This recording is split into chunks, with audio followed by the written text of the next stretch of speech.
Welcome back, ladies and gentlemen. I get the feeling that sometimes I wander a bit too far from where my channel began. I used to review exclusively indie books. Now I try to mix them up with mainstream stuff. I sometimes feel like, regardless of the source, I'm always reading the same fantasy, military, or science fiction books. Not that that can't be comforting sometimes, but it's nice to get back to the weird side of indies. The kind of stuff major publishing houses are afraid to touch because the concept is a bit too weird, or the author isn't part of some culture war stuff that's turning people's rage into dollars. Welcome back, ladies and gentlemen, to the weird side of indies, because today we're reviewing Vampire Mall Cop by Molly Blake. And I just hit the mic stand there, but you're going to have to deal with that take. Having some novelty in a novel again is like having that perfect Friday evening where it's cool enough to eat outside, the food is perfect, and you leave with a cute girl on your arm. I have a soft spot for weirdness if you couldn't tell. Also, a disclaimer. I know this author. Granted, being on friendly terms with me isn't a guarantee of a book review, and certainly not a positive one. In fact, I've not reviewed a lot of the authors I know for very good reasons. Being my friend is more likely to not get you a review, or I might be a little harder on you for being closer to me. Unless of course you're published through the major houses, then you can just dry your tears with your stacks of money. Before we get into the review, a message from this video's sponsor. Me. This week I'm promoting my second series and my second book, Hapless Homesteader. Bob Stackey was a freelance programmer who loved nothing more than being away from everyone. I mean, who doesn't? While the world around him went insane, he stayed inside, got his groceries delivered, and played video games. Now the power's off, the neighbors are dead, and Bob is in trouble. Armed with no muscles, no survival skills, an old woman, and 2 stray dogs, Bob faces the aftermath of the apocalypse. As nature starts to reclaim the city, can Bob set up a livable homestead? Can he even find the information he needs to do so?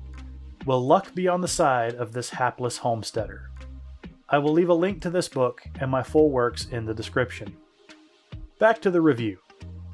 I'm going to do my usual story, likes, dislikes, and thoughts, but I'm going to give you a warning. I've got to recap a bit more than usual, so if you don't want spoilers, use the timestamps below to skip to my likes. I'm going to be going light on the details, but I want to at least get to the hook of the story. 3, 2, 1. The story. Damien is a Russian vampire of some age living in exile in the Alaskan mountains. He deliberately placed his house on top of a mountain to dissuade all but the yuppiest of mountain climbers from bothering him. The air is thin, the house is cold, and for some reason he gets a knock on the door. The knocker is a small, frail, starved ginger man named Ben, who upon opening the door greets Damien with his name and immediately collapses. Damien is not one to turn down free meal delivery, but like most of us, he's a bit startled that his DoorDash called him by his name, and I don't mean the driver. Deciding he needs answers more than Vita, he strips Ben of his wet clothes, warms him by a fire, and rifles through his stuff, because Happy Meals are best when they come with toys. This one came with a lot of toys, and upon finding a silver dagger, Damien decides Ben is up to no good and he needs answers. When Ben wakes up, Damien feeds him and puts him to the question. Ben tries to answer, in a way, but Damien immediately doesn't trust him and so refuses to listen. After playing a game of who's scaring who, which Ben the human wins, Damien gives Ben his bed and refuses to leave the discomforting human alone in his house. Why doesn't Damien just drink this human-flavored Capri Sun? Well, Ben has compiled a file, and if Ben stays out of contact for too long, people who knew where he went will discover this file, and it's possible the information that led Ben to Damien could lead others to him as well, including the people Damien ran away from. After more cajoling and uncomfortable conversations with his annoying snack pack, Damien finally agrees to hear Ben out. Ben works for a peculiar mall that services humans and all kinds of non-human things, and they have a problem. An odd vampire has taken up residence in their rafters and has started eating the patrons. as well as dropping toddlers from the rafters like grizzly water balloons, Ben has come to recruit Damien to remove their uninvited vampiric guest. There's just one problem. The vampire is Damien's aunt. And that's where I'll leave off with the story. I left out a bunch of details as to not get too spoiler heavy, and honestly, I only covered a bit more than the blurb. On to my likes. First of all, I will talk about this with every indie book I read. This book is well written. I don't just mean the prose or the structure. This book is really well put together. It was easy to follow, I never got lost, the scene transitions were clean, I was aware of what was going on and for the most part why. The story stays reliably in the first person and we follow the story as Damien sees it. Honestly, I didn't even have to take notes or give the book a second read. This is aided by the fact that it's not a long book. This is the book I want to take to people like Shad Brooks, Alex Astor, and occasionally my past self, and go, see, this is what you want to start with. It's short, punchy, and easy to follow. I know what's going on, and I'm not forgetting things as we pass yet another page of exposition explaining in 1950s textbook details how everything in this world works. This is how you introduce someone to your series. But if I could do all that, I'd be powerful beyond the need to do that, so it's a moot point. The character work in this book is also pretty good. There are a few places it can use some work, which I'll touch on later. A lot of this is aided by the fact we don't get swamped with too many characters too fast. In the first half of the book, we're only introduced to about 2 or 3 named characters. It gives us time to get a feel for them, who they are and why they act the way they act. Granted, there are still a few gripes, but all in all they're easy to ignore. Damien, the main character, feels like a reluctant protagonist. I can see why his world makes sense to him. He's not beat up over eating a few yuppies that climb his mountain. It's just the circle of life to him. It's something he has to do, and later he can go eat something else more to his liking, because in this world vampires aren't stuck to just eating people. Granted, they still have to eat people, but not all the time. He has understandable motivations, and as we get to know him, we get the sense that while he might not like some of the things he has to do and has had to do, he puts survival first and luxury morals second. He had to do some awful things, some of them to some awful people. He feels like a character who has scars more than morals. Damien lives in fear of the KGB. While I'm not fully sure as to why, it could be that since he's immortal, he has trouble seeing his enemies as less than that. It's also possible that they're still operating in this world. And it is true that in the real world there are still members of the KGB alive and kicking, and even in power. There's also the past that they put Damien through. Something that he returned the favor with, and then decided to put an ocean between them to keep the peace. I also want to applaud how vampires work in this world. I'm not going to get into the spoiler-heavy territory here, but let's just say Damien may be faster, stronger, and more durable than your average human, but he's still breakable. He may be an apex predator, but he doesn't forget that he can still be hurt, because he can. We see him get in fights and take wounds. We get the sense that he can be incapacitated long enough for someone or something to find a way to finish him off. While vampires are strong, they're not unbeatable. I mention this because a lot of modern books just make supernaturals supermen.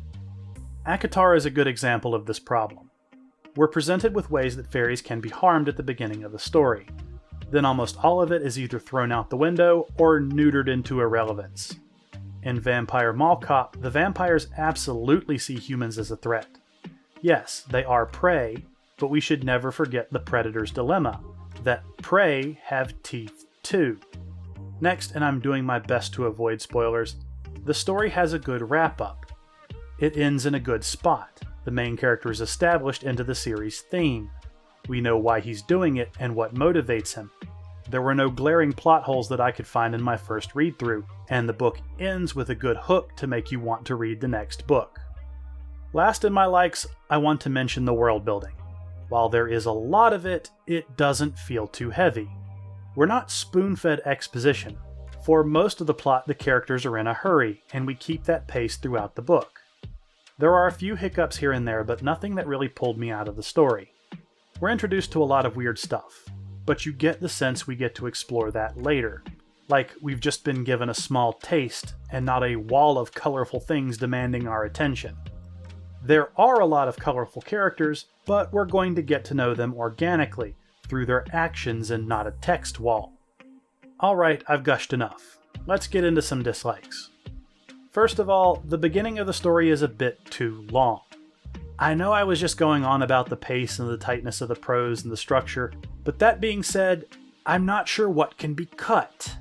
We establish Damien as a reluctant protagonist, and cutting almost anything that happens in the beginning would probably be a detriment to that. Maybe we could have done without the helicopter pilot, but that weirdness feels like it was supposed to be an introduction to the weirdness of the story. But I also feel like that could have been covered by the mall's pet Spot, or the first aid kit that comes up and I'm not going to go into detail about. I'm also not going to go into details about these characters, but it feels like at least one or two of them may have been enough. These complaints are pretty petty, and these parts are over fairly quick, because the plot moves fairly fast as we've previously established. Next is Ben. I don't dislike Ben, but I'm really not sure how to feel about him. He feels a bit schizophrenic. In the beginning of the book, I wasn't sure if he was up to something, or just some kind of fanboy. In fact, I was starting to question his relevance to the story at all. Later in the story, the off-putting friendliness and childlike obsession with questions is replaced with a demonic compulsion and what I'm convinced may be serious psychological problems. Ben is a bit inconsistent, but I think he's supposed to be, so this isn't a solid dislike. Lastly, I feel like Damien should have had a bit more culture shock. I can understand how he's not entirely ignorant of the world, but the guy's been living on a mountain in Alaska, trading wolf pelts for cat food for the last 50 years. I don't want to see him cowering because of neon lights, but there's some stuff he's just a bit too comfortable with. This could be because he fears being seen as weak, but I'm also not entirely convinced of that. On to my thoughts. I want to state again that this is what an indie author's first book should be like. It's a quick read. It finishes in roughly 5 to 6 hours if you take your time. It's nice and clean with no jarring stops, glaring errors, or obvious plot holes. The characters are introduced at a good pace, and the story moves along at a good speed. Honestly, I'm a bit jealous. Maybe it's just because I've been doing this for a while, but when an author's first book is 400 to 600 pages long, I die a little inside. I don't say this to discourage authors from writing big books. Some of the books I go back and read over and over again are doorstops. My biggest problem is a big book has one of two possibilities. The first is the book had to be that big to contain the magnitude of the story, and it will be engaging the whole way through. Or the author doesn't know how to cut, and the story is too small for the page number, leaving us with long, pointless scenes, forgettable named characters, or exposition dumps with all the finesse and flavor of a printer manual. This isn't a dig at indies, but at all authors, and all publishing houses, because while many of my favorite books could menace even Australian wildlife, so could some of my most hated. I'm actually looking forward to the next book if it can keep up this quality. It looks like we'll get to explore the weirdness of this mall. There was a lot of thought put into the things that Damien gets access to and exploiting the weaknesses of the supernaturals that congregate within the mall. This story also has a bit of a wacky streak. I'm telling you in case you didn't pick that up from the title. There is a slight problem as the book requires a certain level of suspension of disbelief. It's not too extreme. The book is about a vampire mall cop, so it's pretty easy to get there. But there's a certain fragileness to the setting, like it would be easy to overanalyze and ruin all the fun. Kind of like those weirdos that scream about the stuff in Harry Potter or the old Star Wars movie that most people would have never thought of, and feels more like Monday morning quarterbacking than any kind of honest critique. This might be because I suffer a bit of the critic's dilemma, and part of what I do is look for errors, problems, and things that would throw me off. It's a testament to this book that I was entertained enough that I wasn't looking for those things, which I have to say is a positive. All in all, I like the story, and I think it's a book we should support. Good luck, everyone.